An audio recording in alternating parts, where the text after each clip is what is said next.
క్రీస్తునందు ప్రియమైనటువంటి దేవుని వారలారా, దేవుని ప్రజలారా, దేవుని పిల్లలారా, మీ అందరికీ ప్రభువైన క్రీస్తు వారి పరిశుద్ధ నామంలో నా హృదయపూర్వకంగా నిండు మనసుతో వందనాలు సమర్పిస్తున్నా. మీ చేస్తున్నాం. అదేవిధంగా మీ అందరి ప్రార్థన వల్ల, దేవుని దయ వల్ల దేవుడు నాకు మరొక అవకాశం అనుగ్రహించిన దాన్ని బట్టి దేవునికి కృతజ్ఞతాస్తుతులు సమర్పిస్తూ మీ అందరికీ మరోసారి నా హృదయపూర్వకంగా నిండు మనసుతో వందనాలు సమర్పిస్తున్నా.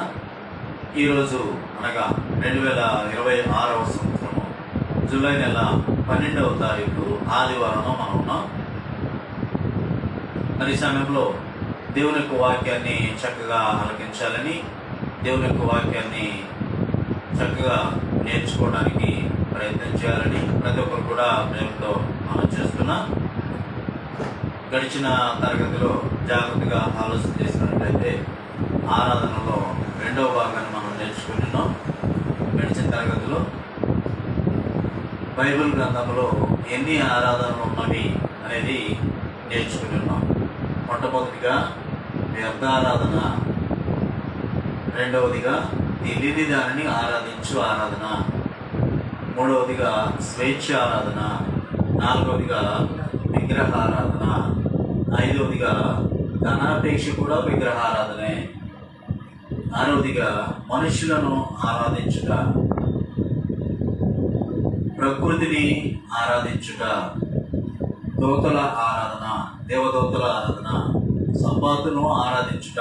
సబ్బాతును అంటే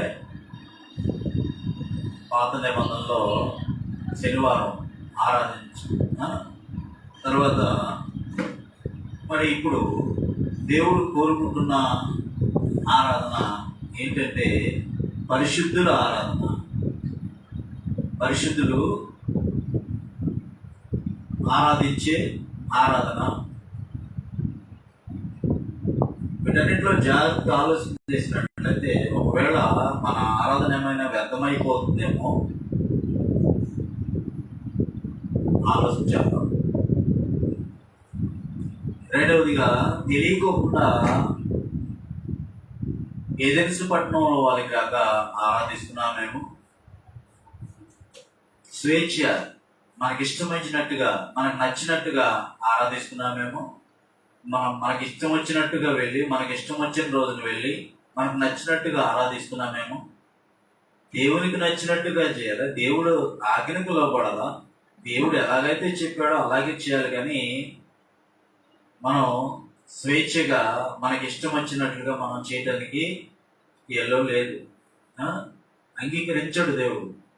నాలుగవదిగా విగ్రహారాధన నుంచి కూడా మనం నేర్చుకున్నాం. కాబట్టి వీటిలో ఇంచుమించు ఎలాగ చేసినా కానీ అది దేవునికి చెందదు, దేవుని దగ్గరికి వెళ్ళదు. మరి ఎలా చేస్తే దేవుడు మెచ్చుతాడు నీ ఆరాధన అంటే, యోహాను సువార్తలో 4వ అధ్యాయంలో, యోహాను సువార్త 4వ అధ్యాయము 24వ వచనం నుంచి గమనించినట్లయితే, యోహాను సువార్త 4వ అధ్యాయము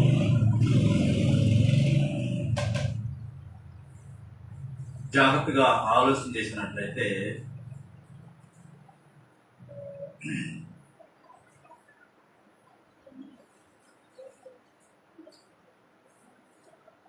ఇక్కడ సమరయ స్త్రీతో ప్రభువైన యేసుక్రీస్తు వారు మాట్లాడుతున్నట్లుగా మనం చూడగలం. యోహాను సువార్త 4వ అధ్యాయము 18 నుంచి గమనించినట్లయితే,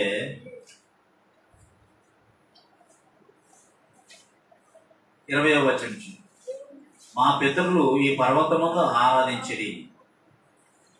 ఎవరు మాట్లాడుతున్నారు ఇక్కడ? ఎవరితో మాట్లాడుతున్నారు? ఏ సందర్భంలో మాట్లాడుతున్నారు అనేది మనం జాగ్రత్తగా ఆలోచన చేయాలి. యెహోవా గ్రంథంలో పరిశీలిస్తే కనుక అర్థం కాదు. సమస్తాన్ని పరీక్షించి మేలైన దాన్ని చేపట్టాల్సిన అవసరం అనేది ఉంది. మా పితరులు ఈ పర్వతమందు ఆరాధించిరి అని ఈ మాట ఎవరు మాట్లాడారు? సమరస్త్రీ మాట్లాడుతుంది. సమరస్త్రీకి ఏం సంబంధం? జాగ్రత్తగా ఆలోచన చేసినట్లయితే వాస్తవానికి జాగ్రత్తగా ఆలోచన చేసినట్లయితే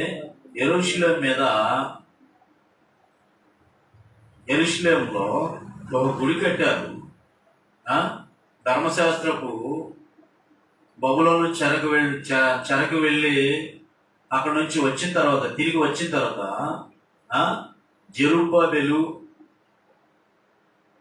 అధికారంలో ఉన్నప్పుడు, యెహోషువ ప్రధాన యాజకుడుగా ఉన్నప్పుడు కాలంలో జెరుబ్బాబెలు యెహోషువ కలిసి దేవుని మందిర కార్యక్రమాలను ప్రారంభించి జరిగించిన దినాల్లో సమరయులు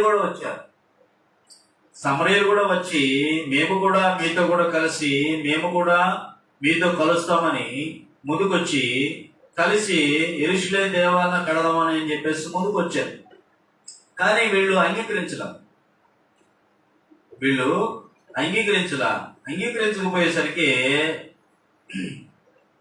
పోటీ మీద వెళ్ళిపోయి యెరూషలేము దేవాలయానికి విరోధంగా మరొక దేవాలయాన్ని కట్టి గిరిజం కొండ మీద వారు ఆరాధన ప్రారంభించారు. గిరిజం కొండ మీద 400 సంవత్సరాలు ఆరాధన ప్రారంభించారు. జాగ్రత్తగా గమనించినట్లయితే దేన్ని కాన్సెప్ట్ పెట్టుకున్నారు? మోషే 5 చెప్పిన ఆదికాండం, నిర్గమాకాండం, లేవి, సంఖ్య, ద్వితీయోపదేశం ఈ 5 గ్రంథాలనే పెట్టుకుని మేము కూడా పోటీ మీద పోటీ వచ్చేసి వీళ్ళు కలవనీకపోయేసరికి ఆ గిరిజం కొండ మీద ఇంకొక దేవాలయానికి విరోధంగా మరొక దేవాలయాన్ని కట్టి గిరిజం కొండ మీద వారు ఆరాధన ప్రారంభించి ఇంచుమించు 400 సంవత్సరాల కార్యక్రమం కొనసాగించారు. అప్పుడు కొనసాగించినప్పుడు ప్రభువైన యేసు సుకారను ఊరి దగ్గర ఆ బావి దగ్గర కూర్చున్నాడు. సుకారు అనే గ్రామం నుంచి ఆ బావి దగ్గర కూర్చున్నాడు. ఇంచుమించు అది యాకోబు త్రవించిన బావి. 1800 సంవత్సరాల క్రితం అది వాళ్ళ తాత ముత్తాతల కాడ నుంచి అది ఉన్నది. ఆ సుకారు యాకోబు ఆశీర్వదించి అప్పటి నుంచి కూడా ఇంచుమించు 1800 సంవత్సరాలు దాంట్లో నుంచే తాగుతూ ఉన్నారు. అయితే అక్కడికి ఈ సమరయ స్త్రీ వచ్చింది. అప్పుడు ఈ సంభాషణ మనం చూడవచ్చు. మా పితరులు ఈ పర్వతమందు ఆరాధించిరి. యెరూషలేము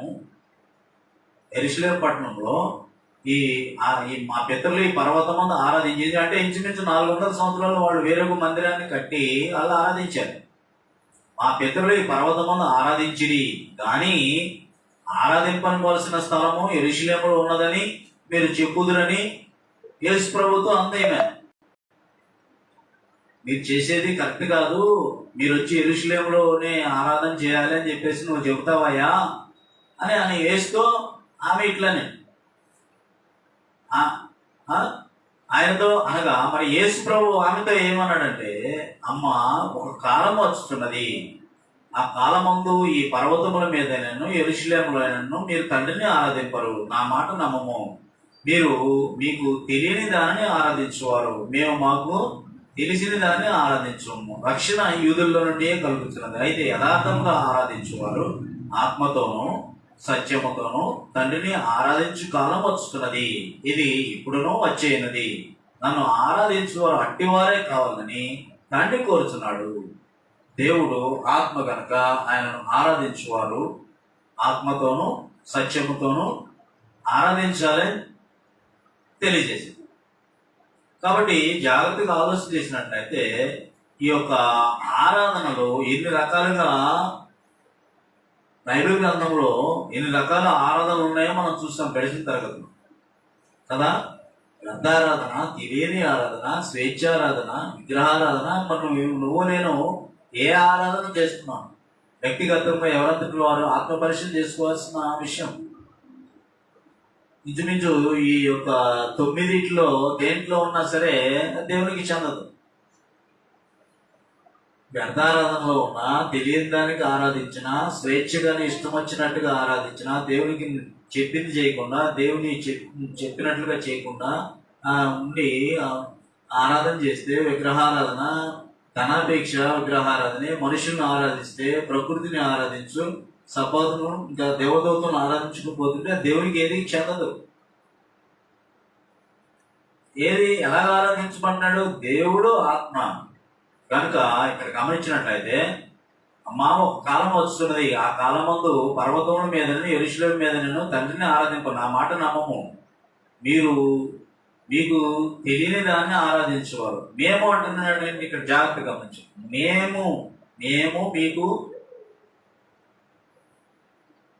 మేము మీకు తెలిసిన దానిని ఆరాధించువారు. మేము అంటున్నాడంటే ప్రభువైన యేసు క్రీస్తు వారితో కూడా, అక్కడ ఉన్న ఇశ్రాయేలీలతో కూడా కలిపి ప్రభువైన యేసు క్రీస్తు వారితో కూడా ఇంక్లూడ్ తండ్రిని ఆరాధిస్తున్నట్టుగా మనకి తేటగా తెలియజేస్తుంది. ఆల్రెడీ ప్రభువైన యేసు క్రీస్తు వారు కూడా, నేను కూడా అంటే 12 సంవత్సరాల వరకు పిల్లాడిని అక్కడికి తీసుకొస్తూ ఉంటారు.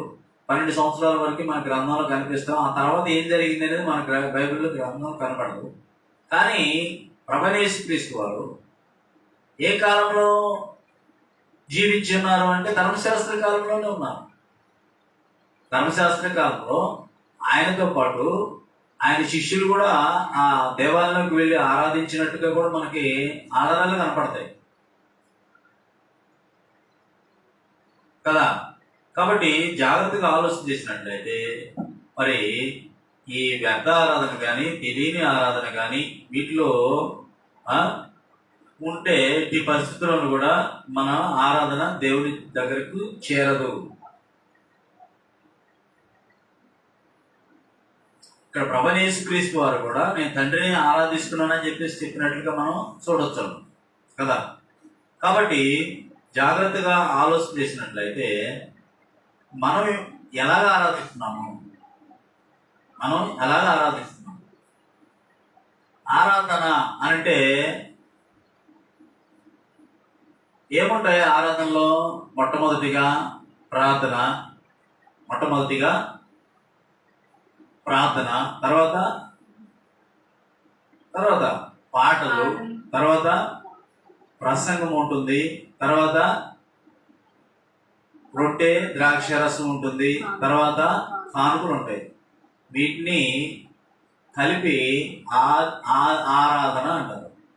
ఇది ఎప్పుడు చేయాలి అనేది ఇంతకుముందు మొదటి తరగతిలో మనం చెప్పుకున్నాం. అయితే జాగ్రత్తగా ఆలోచన చేసినట్లయితే ఎక్కడ 2-3 నా నామమున కూడి ఉంటారో అక్కడ నేను ఉంటానని తెలియజేశాను కదా. మత్తయి సువార్త 18:20లో మనం చూసాం, అవునా? కాబట్టి జాగ్రత్తగా ఆలోచన చేసినట్లయితే మనము ఆ నామములోనే ఉండి ప్రార్థన చేయాల్సిన వస్తుంది, పాటలు పాడాల్సిన వస్తుంది, ఆరాధన చేయాల్సిన అవసరం అనేది ఉంది. ఎందుకంటే అపోస్తుల కార్యములు 4వ అధ్యాయము 12వ వచనంలో, అపోస్తుల కార్యములు 4వ అధ్యాయం 12వ వచనంలో గమనించినట్లయితే మరి ఎవని వలన రక్షణ కలుగదు అంటే ఇంకా మరి ఏ నామములో ఉన్నా, ఎక్కడ ఉన్నా రక్షణ కలగదు అని తెల్లగా తెలియజేసి. నామం అంటే తెలుసు కదా మీకు అందరికీ. మరి ఎవని వలన రక్షణ కలగదు? ఈ నామముననే, అంటే ప్రభువైన యేసుక్రీస్తు వారి నామములో మనము రక్షణ పొందవలని. కానీ ఆకాశము కింద మనుషులలో ఇవ్వబడిన మరి ఏ నామమును మన రక్షణ పొందలేమని చెప్పేసి ఇక్కడ తెల్లగా దేవుని యొక్క వాక్యం మనకి తెలియజేస్తుంది కదా. కాబట్టి జాగ్రత్తగా దేవుని యొక్క వాక్యాన్ని ఆలోచన చేసినట్లయితే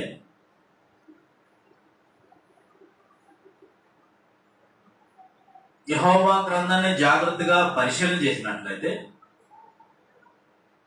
ఈ విధంగా దేవుని యొక్క వాక్యము తెలియజేస్తుంది. అదే అపోస్తుల కార్యము 20వ అధ్యాయము 7వ వచనంలో అదే అపోస్తుల కార్యము 20వ అధ్యాయము 7వ వచనంలో అక్కడ ఆదివారమున మేము రొట్టె విరుచుట కూడినప్పుడు అంటున్నాం.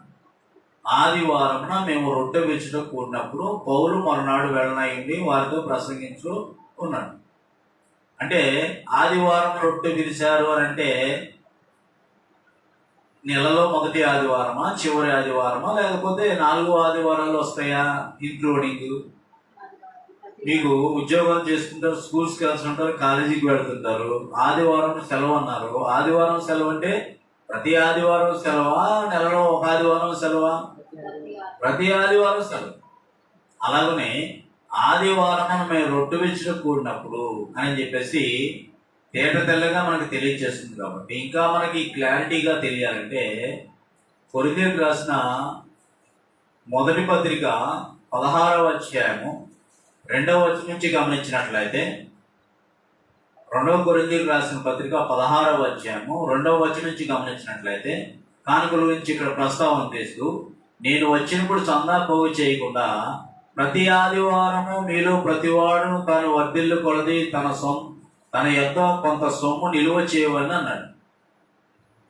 ప్రతి ఆదివారం అంటే అక్కడ ఏం జరుగుతుంది? ప్రతి ఆదివారం ఆరాధన జరుగుతుంది.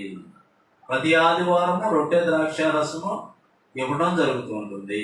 ప్రతి ఆదివారము వాక్యం బోధించడం జరుగుతుంటుంది. ప్రతి ఆదివారం ప్రార్థన చేయటం, ప్రతి ఆదివారం పాటలు పాడటం జరుగుతూ ఉంది. కాబట్టి ఇక్కడ గమనించినట్లయితే నేను వచ్చినప్పుడు చందా పోగు చేయకుండా ప్రతి ఆదివారం మీలో ప్రతి వాడును తాను వర్ధిల్లిన కొలది తన యొక్క కొంత సొమ్ము నిల్వ చేయవాలని చెప్పేసి చందా గురించి అక్కడ మాట్లాడుతున్నట్టుగా మనం చూస్తాం కదా. కాబట్టి జాగ్రత్తగా దేవుని యొక్క వాక్యాన్ని ఆలోచన చేయాల్సిన అవసరం ఉంది. యెహోవా గ్రంథాన్ని పరిశీలన చేయాల్సిన అవసరం అనేది ఉంది.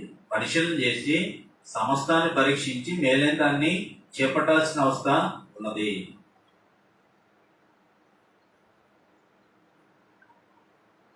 కదా. కాబట్టి జాగ్రత్తగా దేవుని యొక్క వాక్యం ఆలోచన చేసినట్లయితే ఈ విధంగా దేవుని యొక్క వాక్యం మనకి తెలియజేస్తుంది. అయితే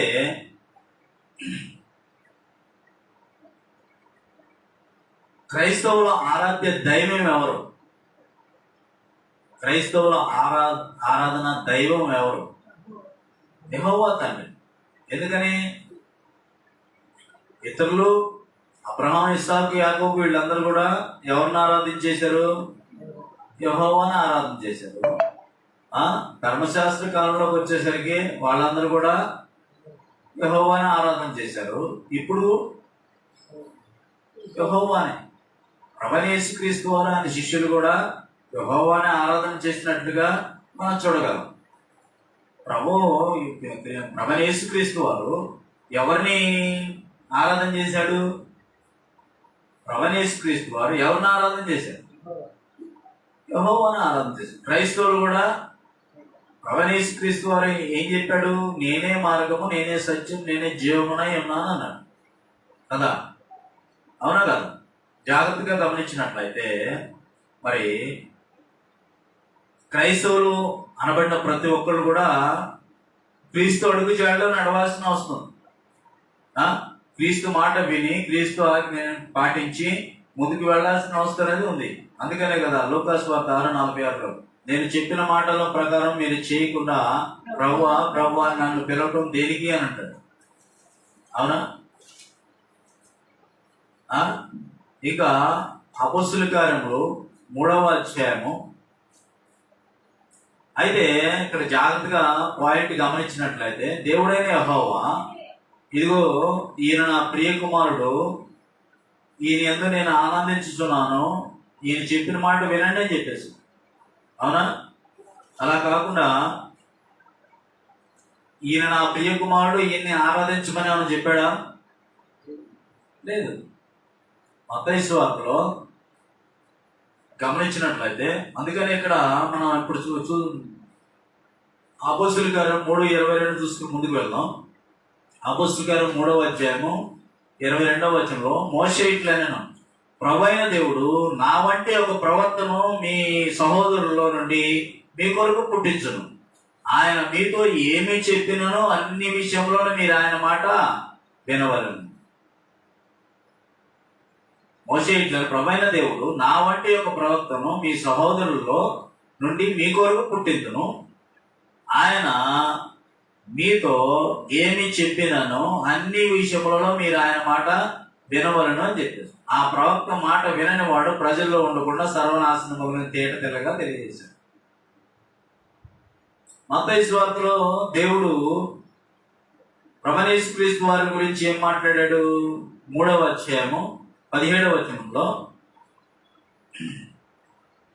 మరియు ఇదిగో ఈయన నా ప్రియ కుమారుడు, ఈయన యందు నేను ఆనందించుతున్నానని ఒక శబ్దము ఆకాశం నుండి వచ్చింది. ఇంకా మత్తయి సువార్త 17వ అధ్యాయము 5వ వచనంలో, ఇంకా మత్తయి సువార్త 17వ అధ్యాయము 5వ వచనంలో గమనించినట్లయితే అక్కడ ఇదిగో ప్రకాశమానమైన యొక్క మేఘము వారిని కమ్ముకొనెను, ఇదిగో ఈయన నా ప్రియ కుమారుడు, ఈయన అందు నేను ఆనందిస్తున్నాను, ఈయన మాట వినుడి అని ఒక శబ్దము ఆ మేఘం నుండి పుట్టాను. శిష్యులు ఈ మాట విని బోర్లపడి మిక్కిలు భయపడ్డారు. ఆయన మాట వినమన్నాడు. అవునా కదా? ఆయన మాట వినమన్నాడు. లేదు, అందరూ కూడా ఆయన్ని ఆరాధించడం దేవుడు చెప్తే ఖచ్చితంగా అందరూ కూడా చేయాల్సిన అవస్థ అనేది ఉండదు కదా. ఇక్కడ తేడా తెల్లదు. అందుకని యోహాను సువార్త 4:4లో అమ్మా మేము అంటే నేను కూడా ఆరాధించేవాడిని, నేను కూడా ఆరాధకుడిని ప్రత్యేకంగా తెలియజేస్తున్నాడు. క్రైస్తవులు ప్రత్యేకంగా జాగ్రత్తగా ఆలోచన చేసినట్లయితే ధర్మశాస్త్రంలో ప్రభువైన యేసుక్రీస్తు వారు ఉన్నవాడై ధర్మశాస్త్రం కింద ఉన్నవాళ్ళు వాళ్ళందరూ కూడా ఎవరిని ఆరాధించేవాళ్ళు? ప్రభువైన యేసుక్రీస్తు వారు కూడా వాళ్ళతో కలిసి అమ్మ నేను కూడా ఆరాధన చేసేవాడిని అని చెప్పేసి క్లియర్ కట్ గా తెలియజేసినట్టుగా మనం చూడగలం. అవునా కాదు కదా? అందుకనే గల్తీ రాసిన పత్రికలో ఒక మాట చూసినట్టయితే 4వ అధ్యాయం 4వ వచనంలో, గల్తీ పత్రిక 4వ అధ్యాయం 4వ వచనం, అయితే కాలం సంపూర్ణమైనప్పుడు దేవుడు తన కుమారుని పంపాను, ఆ స్త్రీ యందు పుట్టి మనము దత్తపుత్రులను కావాలని ధర్మశాస్త్రముకు లోబడిన వారిని విమోచించుటకై ధర్మశాస్త్రంకు లోబడిన వాడు ఆయన. ధర్మశాస్త్రానికి ప్రభువైన యేసుక్రీస్తు వారు లోబడ్డారా లేదా? లోబడ్డారు. ధర్మశాస్త్రానికి ప్రభువైన యేసుక్రీస్తు వారు లోబడ్డారా లేదా? లోబడ్డారు. ఇశ్రాయేలుకి ఏ విధంగా సున్నతి జరిగిందో ఈయన కూడా సున్నతి జరిగింది. వాళ్ళు ఏ విధంగా ఆరాధించారో ప్రభువైన యేసుక్రీస్తు వారు కూడా ధర్మశాస్త్రం లోబడిన వాడాడు. అందుకని మత్తయి సువార్త 5:17-18 నేను ధర్మశాస్త్రాన్ని కొట్టువేయటానికి రాలేదు కానీ దాన్ని నెరవేర్చడానికే నేను వచ్చున్నాను, దాంట్లో సున్నాయినా పొల్లైన తక్కువ అన్నాడు. అంటే కొట్టివేయనని కదా, దాన్ని నెరవేర్చి కొట్టివేశాడు అని గ్రహించాల్సిన అవసరం లేదు. లేవీకాండం ఒకసారి చూడండి. లేవీకాండము 23వ అధ్యాయంలో, లేవీకాండం 23వ అధ్యాయము మొదటి నుంచి గమనించినట్లయితే, లేవీకాండం 23వ అధ్యాయము మొదటి నుంచి గమనించిన, మరియు యెహోవా మోషేకు ఇలాగ సెలవిచ్చాడు. నీవు ఇశ్రాయేలుతో ఇట్లను ఏమనమంటున్నాడు? మీరు చాటింపవలసిన యెహోవా నియామక కాలములు ఇవే. ఈ కాలములందు మీరు పరిశుద్ధ సంఘముగా కూడవలెను. నా నియామ కాలములు ఇవి. 6 దినములు పని చేయవలను. 6 దినములు శక్తి వంచన లేకుండా నీకు ఏ పని అయితే వచ్చు ఆ పని 6 దినములు కష్టపడి పని చేసుకో. వారము 7వ దినమున, ఇంకా క్లియర్ కట్ గా వారం ఇందాక ఆదివారం చూసాం, ప్రతి ఆదివారం చూసాం. ఇక్కడ ఏమంటున్నాడు? వారము 7వ దినము, అప్పుడు విశ్రాంతి దినం. ఆ రోజు ఎలా జరిగింది? వారం 7వ దినము విశ్రాంతి దినం. అది పరిశుద్ధ సంఘపు దినం. అందులో మీరు ఏ పని చేయకూడదు. మీ సమస్త నివాసముల యందు యెహోవా నియమించిన విశ్రాంతి దినము. ఇది యెహోవా నియామక కాలం నియమించిన కాలమును బట్టి మీరు చాటింపవలసిన పరిశుద్ధ సంఘపు దినములు ఇవి. వాళ్ళు ఎందుకని జ్ఞాపకం చేసుకుంటున్నారు? దేవుణ్ణి ఐగుప్తు దేశం నుంచి నడిపించింది ఆయనే కదా. ఎంతో 400 సంవత్సరాలు బానిసత్వంలో ఉండి ఎంతో హింసలు పొందుతూ ఉంటే దేవదూత ద్వారా మోషే కనబడి వాళ్ళందరినీ కూడా ఐగుప్తు దేశం నుంచి బయటికి విడిపించాడు కదా. కాబట్టి జాగ్రత్త గమనించినట్లయితే మొదటి నెల 14వ దినము సాయంకాలం ముందు యెహోవా పస్కా పండుగ గురించి చెప్తున్నాడు. మొదటి నెల మనకే నెల? మొదటి నెల మనకే నెల? ఇప్పుడు ఇంగ్లీష్ క్యాలెండర్ ప్రకారం జనవరి.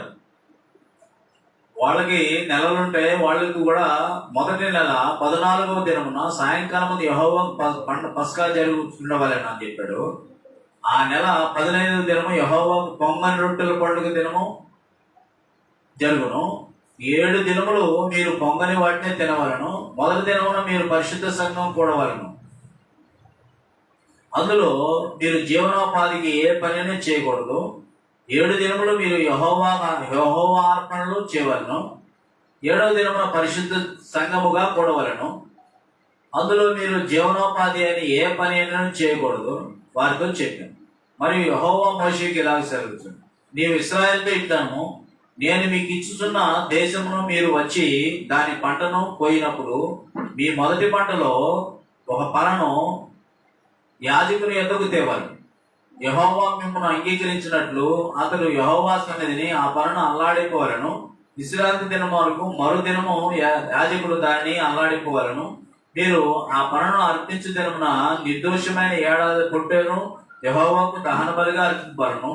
దాని నైవేద్యము నూనెతో కలిసి 2/10 వంతుల గోధుమ పిండి, అది యెహోవాకు ఇంపైన సువాసనగా హోమము, దాని అర్పణ 30 ద్రాక్షరసము ఇలాగా జరిగించాలని చెప్పేసాడు. మొట్టమొదటిగా ఏం చెప్పాడు? పస్కా పండుగ చెప్పాడు. తర్వాత పర్ణశాలల పండుగ అన్నాడు, పెంతెకోస్తు పండుగ అన్నాడు. ఈ పండుగలు ఇలా జరిగించాలని చెప్పేసి పురుషులైన ప్రతి ఒక్కరు కూడా ఇశ్రాయేల్ అనబడిన ప్రతి ఒక్కరు కూడా ఆ విశ్రాంతి దినమున ప్రతి ఒక్కరు కూడా నా సన్నిధిలో కనబడాలి అని చెప్పేశారు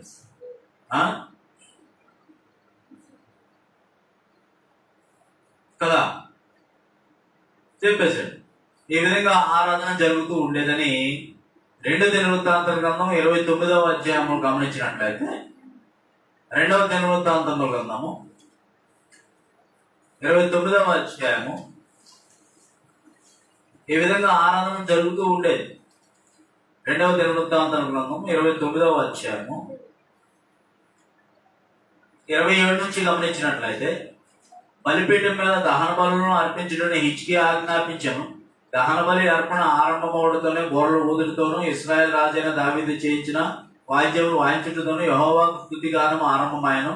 అంతసేపున సర్వ సమాజం ఆరాధించుడు, గాయకులు పాడుచుండి, బోర్లు ఊదువారు నాదము చేయుచుండి, దహన బలి అర్పణలు సమాప్తము వరకు ఇది అంతే జరుగుతుంది.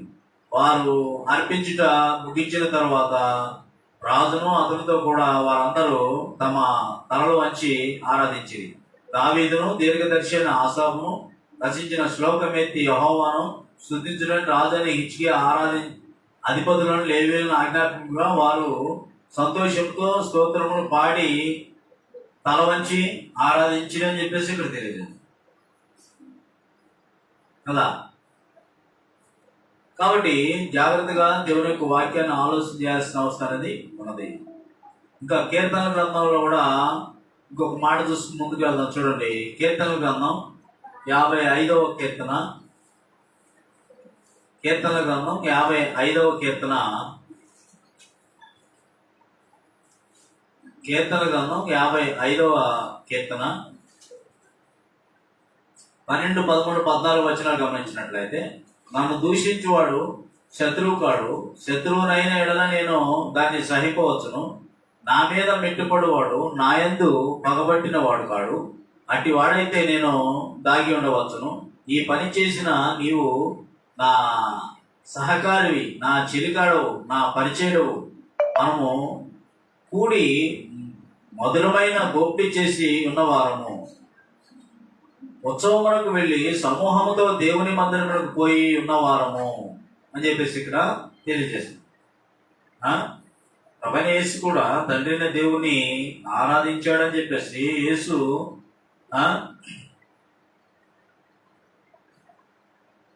ప్రభువైన యేసు క్రీస్తు వారు కూడా ఆరాధన చేశారని చెప్పేసి ఆరాధన పాలు పంపులు పొందారని చెప్పేసి ఇది చెరిగిపోయిన సత్యం, ఇది చరిత్ర.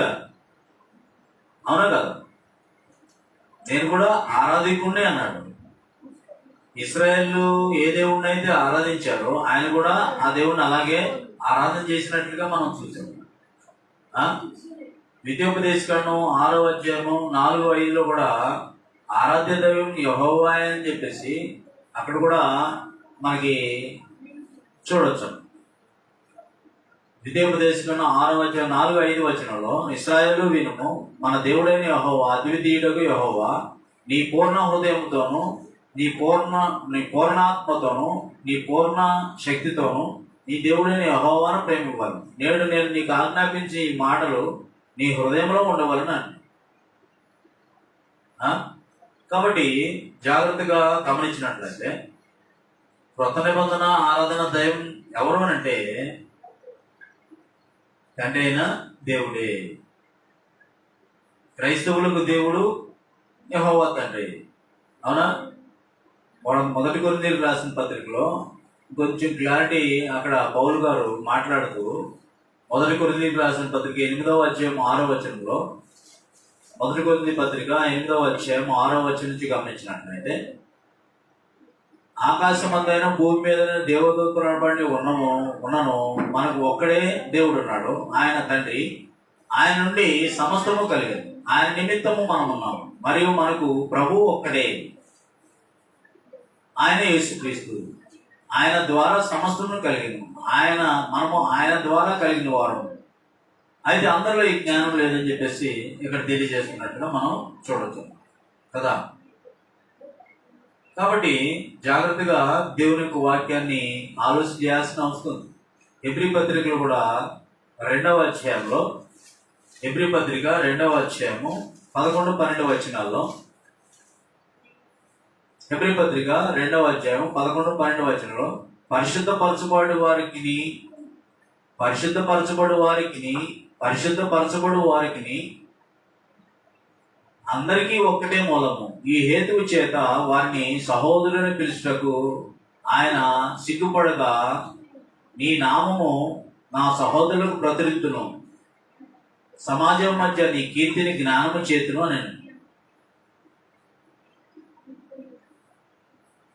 యేసుక్రీస్తు వారు ఇంక్లూడింగ్ అక్కడ మనం అర్థం చేసుకోవచ్చు.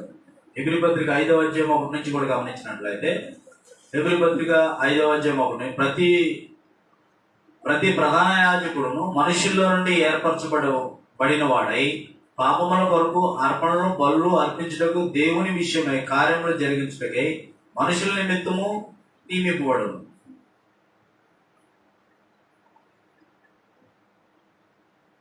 తాను కూడా బలహీనత చేత ఆవరింపబడి ఉన్నందున అతడు ఏమీ తెలియని వారి ఎడల, త్రోవ తప్పిన వారి ఎడల తాలిమి చూపగలవాడై ఉన్నాడు. ఈ హేతువు చేత ప్రజల కొరకే ఇలాగూ తన కొరకు పాపము నిమిత్తము అర్పణలు చేయవలసిన వాడై ఉన్నాడు. మరియు ఎవడును తన ఘనత తనకు తానే వహించుకున్నాడు గాని,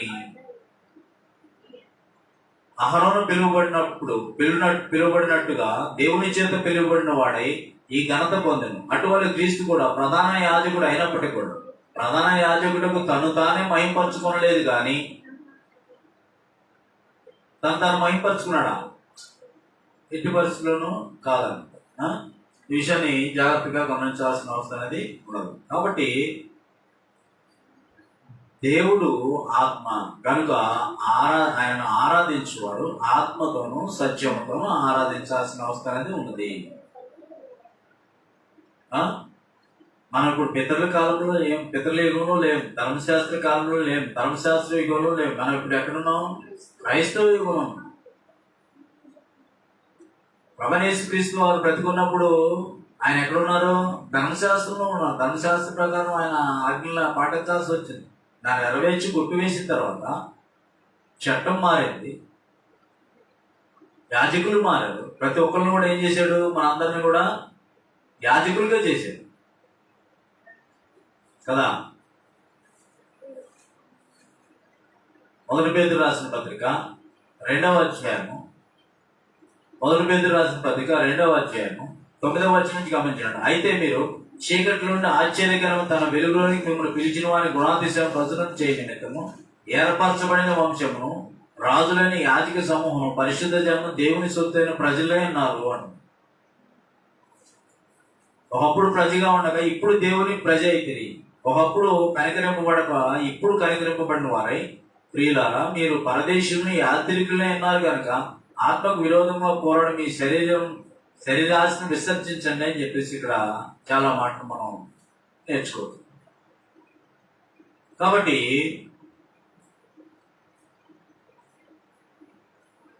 ఈ వ్యర్థమైన ఆరాధనలో ఉన్నామేమో. ఒక్కసారి ఎవరంతటి వారే ఆత్మ పరిచయం చేసుకోవాల్సిన అవసరం ఉంది. తెలియబడని దానికి అపోస్తలుల గారు 17వ అధ్యాయంలో పౌలు గారు సంచరించి ఉండగా ఏదెన్సు పట్టణం వారు అనేకమైన బొమ్మలు పెట్టుకుని తెలియబడని దేవునికి అని కనపడింది అక్కడ బొమ్మ. వాళ్ళతో మీకు ఏదైతే తెలియదో దాన్ని తెలియపరచడానికి నేను వచ్చానని చెప్పేసి తెలియజెప్పాడు. స్వేచ్ఛ ఆరాధన నచ్చినట్టుగా మనకి ఎలాగైతే అలాగ అనుకూలంగా చేసేది ఆరాధన కాదు. దేవుడు ఎలాగ చేయమన్నాడో అలాగ చేసేది ఆరాధన. విగ్రహ ఆరాధన మనకందరికీ తెలిసిన సంగతులు తెలుసుకున్నాం. విగ్రహ ఆరాధన గురించి వ్యర్థార్థం, మనుషులు పారంపర్య వ్యర్థారాధన అంటే మనుషులు పారంపర్యాచారంలో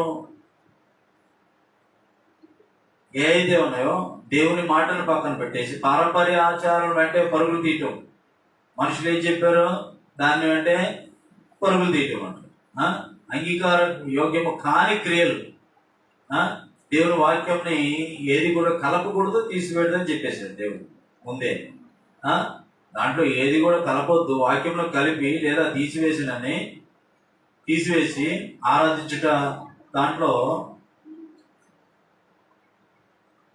ప్రకటన గ్రంథంలో చెప్పేశాడు చివరిలో 22వ అధ్యాయంలో కదా.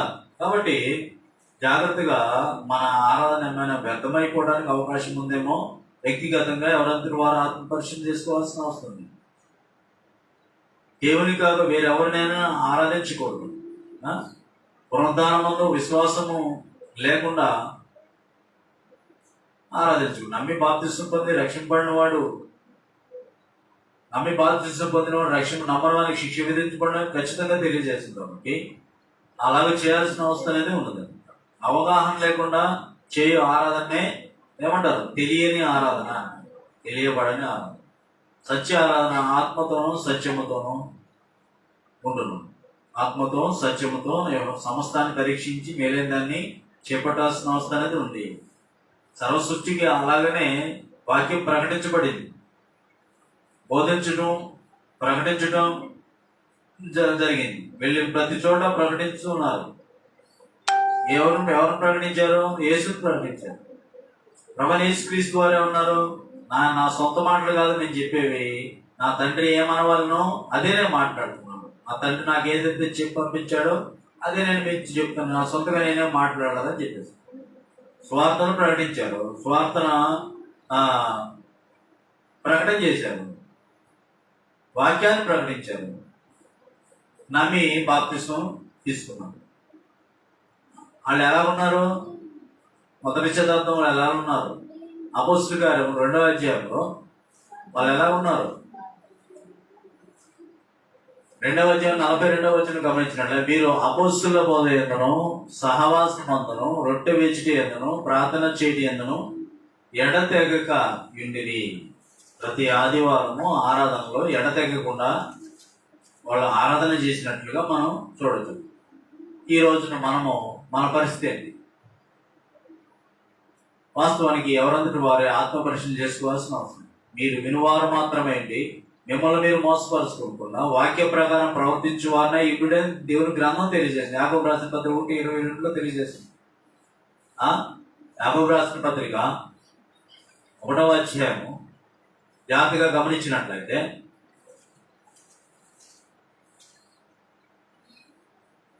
21, 22, 23 గమనించినట్లయితే, అందుచేత సమస్తమైన కల్మషమును బిర్రబీగుతున్న దుష్టత్వమును మాని లోపల నాటబడి మీ ఆత్మను రక్షించుకున్నట్టు శక్తిగల వాక్యమును సాత్వికముతో అంగీకరించండి. మీరు వినువారు మాత్రమే అండి, మిమ్మల్ని మీరు మోసపరచుకోకుండా వాక్య ప్రకారం ప్రవర్తించు వారినై ఉండి అని తెలియదు. ఇంకా 1 కొరింథీ రాసిన పత్రిక 10వ అధ్యాయం 12వ వచనంలో కూడా గమనించినట్లయితే, 1 కొరింథీ రాసిన పత్రిక 10వ అధ్యాయం 12వ వచనంలో, తాను నిలుచున్నానని తలంచుకోవాడు, పడకుండా జాగ్రత్తగా చూసుకునేవారు. కొంతమంది ఏం చేస్తారంటే చిన్న చిన్న శోధన వచ్చినప్పుడు తప్పిపోవడానికి అవకాశం ఉంది. తాను నిలుచున్నానని తలంచుకున్నవాడు పడకుండా జాగ్రత్తగా చూసుకో. సాధారణంగా మనుషులకు కలిగి శోధన తప్ప మరి ఏది మీకు సంభవింపలేదు. దేవుడు నమ్మదగిన వాడు. మీరు సహించగలిగినంతకంటే ఎక్కువగా ఆయన మిమ్మల్ని శోధింపబడినాడు. అంతేకాదు, సహింపగలుగుటకు ఆయన శోధనలో కూడా తప్పించుకునే మార్గాన్ని ఖచ్చితంగా ఆయన కలిగజేస్తాడు. ఇంకా హెబ్రీ పత్రిక 2వ అధ్యాయంలో వినంతసేపు బాగానే ఉంటుంది. కావున మనం వినిన సంగతులు విడిచిపెట్టి కొట్టుకొని పోకున్నట్లు వాటి యందు మరి విశేష జాగ్రత్త కలిగి ఉండవాలి. దేవుడు ఏదైతే చెప్పాడో దాని ప్రకారం నడుచుకోవడానికి ముందుకు వెళ్లాల్సిన అవసరం అనేది ఉండదు. ఇంకా 1 తిమోతి రాసిన పత్రిక 4వ అధ్యాయము 7, 8 వచనాల్లో 1 తిమోతి పత్రిక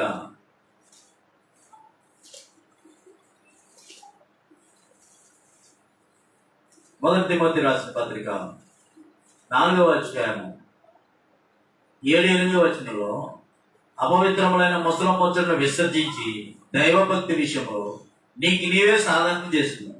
వాళ్ళట వీళ్ళట వీళ్ళ గురించి వాళ్ళ గురించి కాదు, కానీ ఏం చేయమంటున్నాడు? నీకు నీవే సాధన చేసుకో. దేవునికి వాక్యం ఏం తెలియజేస్తుంది, మనం ఏం చేస్తున్నాం? ఎవరందరూ వారు ఆత్మపరిశీలన చేసుకోవాల్సింది. అపవిత్రమైన ముసలం ముచ్చటను విసర్జించి దైవభక్తి విషయంలో నీకు నీవే సాధకం చేసుకున్నావు. శరీర సంబంధమైన సాధకం కొంచెం మట్టుకే ప్రయోజనకరమను, కానీ దైవభక్తి విషయంలో, ఇప్పటి జీవ విషయంలో, రాబో జీవ విషయంలోను వాగ్దానంతో కూడినదైనందున అది అన్ని విషయంలో ప్రయోజనకరము. ఎప్పటి వరకు చేయాలి ఇది? ఈ ఆరాధన అనేది ఎప్పటి వరకు చేయాలి? 1 కొరింథీ రాసిన పత్రిక 11వ అధ్యాయము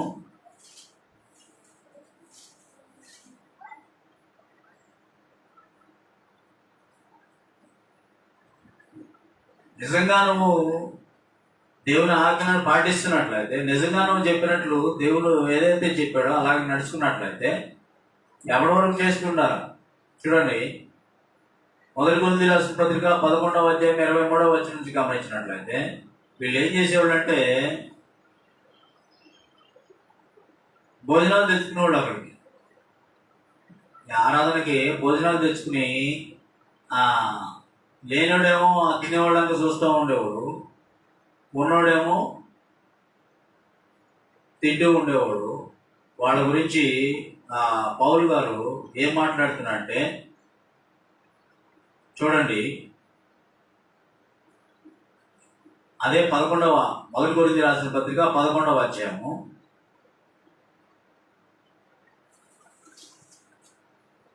19వ వచనం నుంచి గమనించినాడు. మీలో యోగ్యులైన వారెవరు కనబడినప్పుడు మీరు భిన్నాభిప్రాయం ఉండక తప్పదు. మీరందరూ కూడా వస్తుండగా మీరు ప్రభు రాత్రి భోజనము చేయుట సాధ్యం కాదు. ఏలైనగా మీరు ఆ భోజనము చేయనప్పుడు ఒకరికంటే ఒకడు ముందుగా తమ మట్టుకు తాను భోజనము చేస్తున్నారు. ఇందువలన ఒకడు ఆకలి కొనను, ఒకడు మరి ఒకడు మత్తులో. ఇదేమి అన్నపానములు పుచ్చుకున్నట్టుకు మీకు ఇల్లు లేవా? దేవుని సంఘమును తిరస్కరించి పేదలను సిగ్గుపరచుదురా? మీతో ఏమి చెప్పుదును? దీని గురించి మిమ్మను మెచ్చను అని చెప్పేసి, అంటే ఇక్కడ ఏం జరుగుతుంది? ఉన్నోళ్ళు ఉన్నట్లుగా తెచ్చుకుంటున్నా తింటున్నా, లేనివాడు వాళ్ళంతా చూస్తున్నాడు. అయితే ఇక్కడ జాగ్రత్తగా ఆలోచన చేసినట్లు, ఉదాహరణకి ఏమి లేకుండా వచ్చి తినడానికి కూడా తిండి లేకుండా వచ్చి కూర్చున్న వాళ్ళు ఉన్నారు, బాగా ఉండి తింటున్న వాళ్ళు ఉన్నారు. ఆ సమయంలో ఒక మంచి ఉన్నత స్థితిలో ఉన్నటువంటి ఒక యజమాని ఉన్నాడు. ఆ యజమాని కూడా క్రీస్తుని అంగీకరించి దేవుని సన్నిధిలోకి వచ్చాడు, కూర్చున్నాడు. వచ్చి నిలబడ్డాడు, బయట నిలబడ్డాడు. లోపల కుర్చీలు చూస్తే అన్ని ఫుల్లుగా ఉన్నాయి. ఆ యజమాని కింద అతను పనిచేసే అతను ఉన్నాడు. అతను కూడా క్రీస్తుని అంగీకరించి నమ్మి బాప్తిసం పొంది ఆరాధనకు వచ్చాడు. అతను కూర్చున్న పక్కనే కుర్చీ ఒకటి ఖాళీ ఉంది. అతను వచ్చి కూర్చోవడానికి సందేహిస్తున్నాడు. ఎందుకు సందేహిస్తున్నాడు? వీడి యజమానుడు కదా, వాడు ఇంట్లో పనిచేసేవాడు, అక్కడ కూర్చున్నాడు. వాడి పక్కన కుర్చీ ఖాళీ ఉంది. అక్కడ కూర్చోడానికి ఇంకేమైనా కుర్చీలు ఏమైనా వెతుకుతున్నాడు. అక్కడ పక్కన కూర్చోడానికి సందేహిస్తున్నాడు. వీడి పక్కన నేను కూర్చున్నానంటే వీరి పక్కన కూర్చున్నాయండి. అప్పుడు ఆ బోధకుడు గమనించి, ఏంటి నువ్వు సందేహిస్తున్నావు ఏంటే ఇట్లాగని చెప్పితే వాడు నా పనుడులంటే అన్నాడు. క్రీస్తులోనికి వచ్చేసరికి ధనికులైనా దరిద్రులైనా ఉన్నత స్థితిలో ఉన్నాయని ఎవరైనా సరే సహోదరులే. అప్పుడు దాని గురించి వాళ్ళకి వాక్యం బోధించినప్పుడు, ఐఎమ్ సారీ బ్రదర్, నేను పొరపాటుగా ఊహించానని చెప్పేసి ఐఎమ్ సారీ అని చెప్పేసి ఆ పనివాడికి సారీ చెప్పి ఇద్దరు హత్తుకుని దేవుని సన్నిధిలో ఆరాధించినట్టు మనం చూడవచ్చు. చెప్పాడు అట్లాగా. కాబట్టి ఇక్కడ గమనించినట్లయితే పౌలు గారు ఏమంటున్నారంటే 23వ వచనం, నేను మీకు అప్పగించిన దాన్ని ప్రభు వలన పొందితిని. ప్రభు అయిన యేసు తాను అప్పగింపబడిన రాత్రి ఒక రొట్టెను ఎత్తుకొని కృతజ్ఞతాస్తుతి చెల్లించి దాన్ని విరిచి, ఇది మీ కొరకే నేను ఆశ్చర్యము, నన్ను జ్ఞాపకం చేసుకుంటూ దీన్ని చేయడని చెప్పారు. ఆ ప్రకారమే భోజనమే పిమ్మట ఆయన పాత్రను ఎత్తుకొని, ఈ పాత్ర నా రక్తం వల్ల ఆయన కృత నిబంధన, దీనిలోనే త్రాగునప్పుడల్లా నన్ను జ్ఞాపకం చేసుకుంటూ. ఎవరిని జ్ఞాపకం చేసుకోవాలి? ప్రభువైన యేసుక్రీస్తు నా పాపాలు పోవడానికి ఈయన ఎన్ని శ్రమలు పడ్డాడో, ఎంత ఇబ్బంది పడ్డాడో, పిడిగుద్దులు గుద్దించుకున్నాడు, కొరడాలతో తిన్నాడు, రక్తం చిందించాడు అని చెప్పి ఆయన జ్ఞాపకం చేసుకోవాలి. ఆ రొట్టె ద్రాక్షారసం తీసుకునేటప్పుడు అది నీకు జ్ఞాపకం రావాలంట. మీటింగ్ జరుగుతూ ఉంది. ఆ మీటింగ్ లో ఒక మంచి సూటు గుట్టించాడు ఒక అతనికి ఇచ్చాడు. అతను నిలబడి ప్రసంగం చెబుతున్నాడు. ఆ సూటు బూటు ఇచ్చిన ఆయన పక్కనే ఉన్నాడు. మరి ఈయన అది చెప్పాలా లేదా? ఈయన ద్వారాగా నేను ఈ సూటు బూటు ఇచ్చింది, నాకు నా యోగ్యతకి ఇది తగ్గదు, ఇవి నావి కాదు, ఇతను ఇవ్వటం వల్లే నేను ఇంత ఇది వేసుకుని మీకు చెప్తున్నానని చెప్పి చెప్పాలా లేదా కదా? అదేవిధంగా మనకి ఈ యొక్క ఆరాధించుకునే స్థితి, ఈ గొప్పతనం ఎవరిచ్చారు? ప్రభువైన యేసుక్రీస్తు వారు ఇచ్చారు. ఆయన శిలువలో రక్తం చిందించి ఆయన ఇచ్చే యోగ్యత మనకి ఎవరిచ్చారు? ఆయన ఇచ్చాడు. కాబట్టి యోగ్యముగా అంటాడు, యోగ్యతగా తీసుకోవాలని అంటారు. మీరు దీనిలో త్రాగున్నప్పుడల్లా నన్ను జ్ఞాపకం చేసుకుని దీన్ని చేయడం చెప్పింది. మీరు రొట్టెలు తిని పాత్రలో త్రాగున్నప్పుడల్లాను ఎప్పటి వరకు అన్నాడు? ప్రభు వచ్చే వరకు ఆయన మరణము ప్రచురించుదుము అంటున్నాడు. కాబట్టి ఎవడు యోగ్యముగా ప్రభు రొట్టెలు తినో లేక ఆయన పాత్రను త్రాగునో వాడు ప్రభు యొక్క శరీరము గురించి, రక్తమును గురించి అపరాధి అగును. ఎందుకని? ఆయన శరీరంలో ఉన్నావు. ఆయన శరీరంలో ఉండి ఆయన సంఘంలో ఉండి శరీరాన్ని అంటే రొట్టెను ద్రాక్షను తీసుకున్న పొందుతున్నాం. కాబట్టి నేను బయట ఉండి నేను శరీరాన్ని తీసుకుని చేస్తానంటే ఎలిజిబిలిటీ అవుతుందా? లేదు. కాబట్టి ఎవడు అయోగ్యంగా ప్రభు యొక్క రొట్టెను తిన్నో లేక ఆయన పాత్రలను త్రాగునో వాడు ప్రభు యొక్క శరీరం గుర్చి, రక్తం గుర్చి అపరాధి అగును అని చెప్పేసి. కాబట్టి ప్రతి మనుషులు తాను పరీక్షించుకోను, ఇలాగ చేసి అర్థుని తిని ఆ పాత్రను త్రాగగలను. ప్రభు శరీరం అని వివేచించక తిని త్రాగువాడు తనకు శిక్షావిధి కలుగుటకే తిని త్రాగుతున్నాడు. అందువల్లనే మీరు అనేకులు బలహీన రోగులై ఉన్నారు, చాలా మంది నిద్రిస్తున్నారు. అయితే మనమే విమర్శించుకునే ఎడల తీర్పు పొందగా పోదుము అని చెప్పేసి ఇక్కడ చాలా విషయాలు మనకు తెలుసు. కాబట్టి జాగ్రత్తగా ఆలోచన చేసినట్లయితే దేవుడు ఏదైతే చెప్పాడో ఆ విధంగా ఆరాధన అంటే ఏమనుకున్నాం? ప్రార్థన, పాటలు, ప్రసంగము, రొట్టె, ద్రాక్ష రసము, కానుకలు, ఐదింటిని ఆరాధన అంటారు. ప్రతి ఆదివారం ఇంకా చాలా రిఫరెన్స్లు ఉన్నాయి, కానీ చెప్పడానికి టైం లేదు. ఇప్పటివరకు ఓపిక చక్కగా విన్నా మీ అందరికీ నా హృదయపూర్వకంగా నిండు మనసుతో వందనాలు సమర్పిస్తూ, ఇప్పటివరకు చక్కగా విన్నా మీ అందరికీ మరోసారి నా హృదయపూర్వకంగా నిండు మనసుతో వందనాలు సమర్పిస్తూ ముగించేస్తున్నాను. మీ అందరికీ మరోసారి వందనాలు సమర్పిస్తున్నాను. ప్రార్థన చేస్తున్నాను.